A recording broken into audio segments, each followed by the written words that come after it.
बिस्मिल्लाहिर्रहमानिर्रहीम अस्सलाम वालेकुम वरहमतुल्लाह। स्टूडेंट्स, आज पढ़ेंगे आस्मो रेगुलेशन क्या है। हमने होम्योस्टेसिस की डिफिनीशन के साथ हमने 3 एस्पेक्ट्स ऑफ होम्योस्टेसिस पढ़े हैं। एक है आस्मो रेगुलेशन, दूसरा है थर्मो रेगुलेशन और तीसरा है एक्सक्रीशन। आज स्टूडेंट्स डिटेल के साथ आस्मो रेगुलेशन पढ़ेंगे कि आस्मो रेगुलेशन क्या है। डियर स्टूडेंट्स, नेम से पता चलता है कि osmo mean water and regulation mean maintenance. So, the maintenance of water is known as osmoregulation. Water level maintenance or water level regulation. Dear students, water की level क्यों maintain होनी चाहिए? अगर हमारी बॉडी में वाटर की लेवल कम हो जाए तो हमारी ब्लड थिक हो जाएगी और इसके साथ हमारी ब्लड प्रेशर डिक्रीज हो जाएगी, और डिक्रीज ब्लड प्रेशर अगर परसिस्टेंटली हो जाए तो इसको हम कहते हैं हाइपोटेंशन, जो कि सीरियस थ्रेट्स काज कर सकते हैं। इस तरह अगर वाटर की लेवल बॉडी में बढ़ जाए तो ये हमारी ब्लड प्रेशर को ज़्यादा कर सकता है, और हाइयर ब्लड प्रेशर हमें स्ट्रोक, हेमरेजेस और वेरियस अदर डिजीजेस काज कर सकता है। यही वजह है कि वाटर की लेवल हमारी बॉडी में properly with in a narrow limit maintain होनी चाहिए। इसके लिए हमारे जिस्म में एक प्रोसेस होती है, इसको हम कहते हैं आस्मो रेगुलेशन।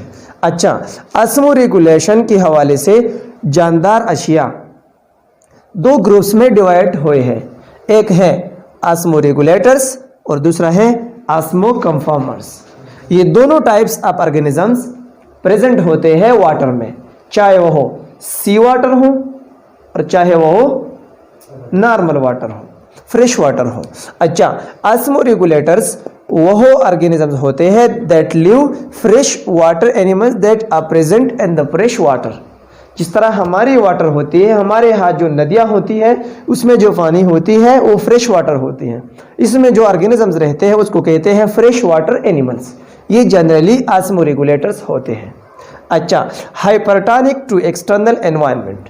इस किस्म के ऑर्गेनिजम्स के जिस्म में जो माहौल पैदा होती है वो एक्सटर्नल एनवायरनमेंट को हाइपरटोनिक होती है। हाइपरटोनिक क्या होती है? डियर स्टूडेंट्स, ऑस्मोलैरिटी के बेस पे ऑर्गेनिजम्स या सॉल्यूशंस या मुख्तलिफ एनवायरनमेंट्स 3 टाइप्स के होते हैं। एक होता है हाइपरटोनिक, दूसरा होता है हाइपोटोनिक और तीसरा होता है आइसोटोनिक। लेट सपोज मेरे साथ एक सोल्यूशन है और इस सोल्यूशन में एक सिल पड़ा है।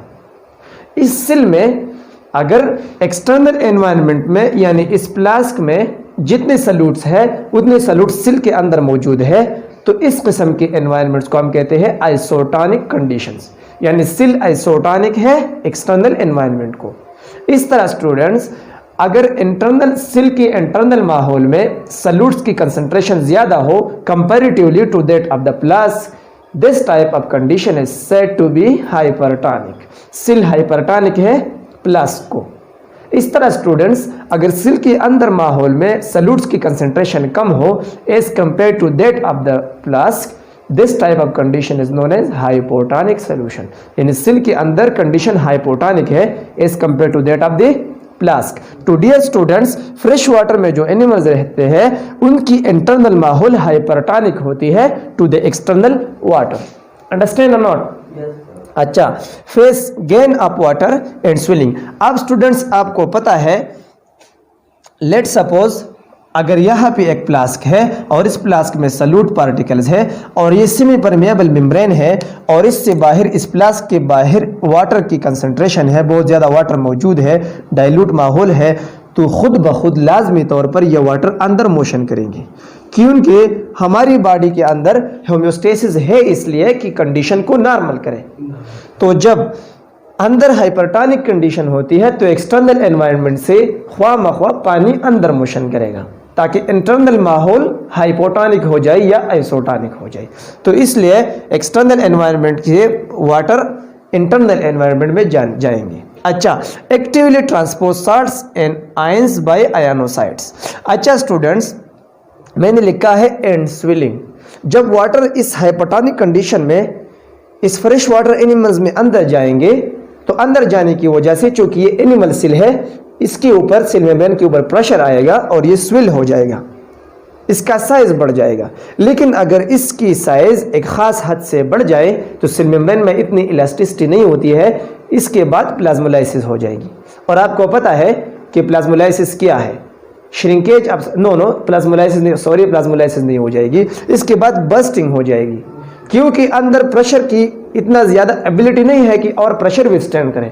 इस वजह से स्वेलिंग के बाद बर्स्टिंग हो जाएगी। और जब पानी साइटोप्लाज्म से बाहर निकल जाए और श्रिंकेज हो जाए, इसको हम कहते हैं प्लाज्मोलाइसिस। Understand or not? अच्छा, these types of animals actively transport salts and ions by आयनोसाइट्स।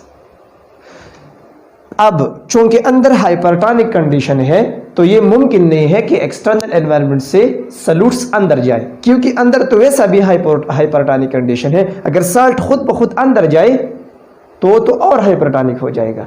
यही वजह है कि ये एक्टिवली साल्ट्स को, माइक गिर गया,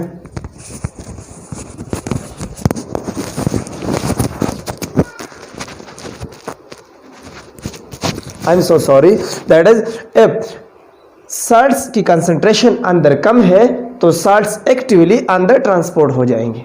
और जब साल्ट्स अंदर ट्रांसपोर्ट हो जाएंगे तो इसके लिए स्पेसिफिक सेल्स की ज़रूरत होती है, जिसको हम कहते हैं आयनोसाइट्स। क्या कहते हैं? आयनोसाइट्स कहते हैं। तो फ्रेश वाटर एनिमल्स में यानी ऑस्मो रेगुलेटर्स में आयनोसाइट्स होते हैं ताकि अंदर साल्ट्स की कंसंट्रेशन मेंटेन रह जाए। अच्छा, दूसरी टाइप ऑफ एनिमल्स है osmo conformers. This type of animal generally isotonic होते हैं, यानी उनकी माहौल में और एक्सटर्नल माहौल में साल्ट की लेवल एक जैसा होता है। अच्छा, नो नेट गेन और लॉस ऑफ वाटर, क्योंकि वाटर ना अंदर जाते हैं और ना बाहर जाते हैं तो सेल एनर्जी नहीं लॉस करते हैं। अच्छा, cartilaginous species that is sharks, rays and skates. Osmoconformers की मिसाल है कार्टिलेजिनस स्पीशीज में होती है एक कार्टिलेजिनस स्पीशीज जिसको हम कहते हैं कॉन्ड्रोइक्टाइस। ये एनिमेलिया चैप्टर में मौजूद है। दूसरा है टीलियोस्ट्स, इसको हम कहते हैं बूनी फिशेस। क्या कहते हैं? बूनी फिशेस। कार्टिलेजिनस स्पीशीज में मिसाल है sharks, rays and skates etcetera. अच्छा, most marine are hypotonic to the sea water. बहुत सारी मेरीन समंदर में रहने वाले ऑर्गेनिजम्स हाइपोटोनिक होते हैं एक्सटर्नल एनवायरनमेंट के साथ। चूंकि एक्सटर्नल एनवायरनमेंट में साल्ट की कंसंट्रेशन ज़्यादा होती है, इस वजह से वो हाइपोटोनिक होती है। अंदर एनवायरनमेंट उसमें साल्ट की कंसंट्रेशन कम होती है comparatively. Okay, that is for example teleosts. मैंने पहले कहा कि टीलियोस्ट्स बोनीफिशेस को कहते हैं। किसको? बोनीफिश। 29,000 स्पीशीज होती है फिशेस की। अच्छा, having salt secreting glands that is rectal gland. अब डियर स्टूडेंट्स, इन किस्म के जानदार में अंदर साल्ट्स की मोशन अंदर होती है, क्योंकि ये हाइपोटोनिक है ना, तो साल्ट खुद ब खुद अंदर मोशन करेगा। जब साल्ट्स अंदर जाएंगे तो अंदर में साल्ट्स की लेवल बढ़ जाएंगी।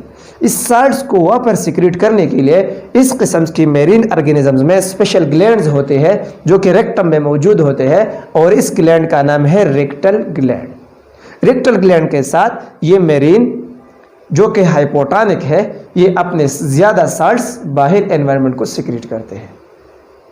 Understand or not? यहाँ तक क्लियर है? कोई क्वेश्चन तो नहीं है? सो आज के लिए काफ़ी है। Thank you very much. Wish you best of luck.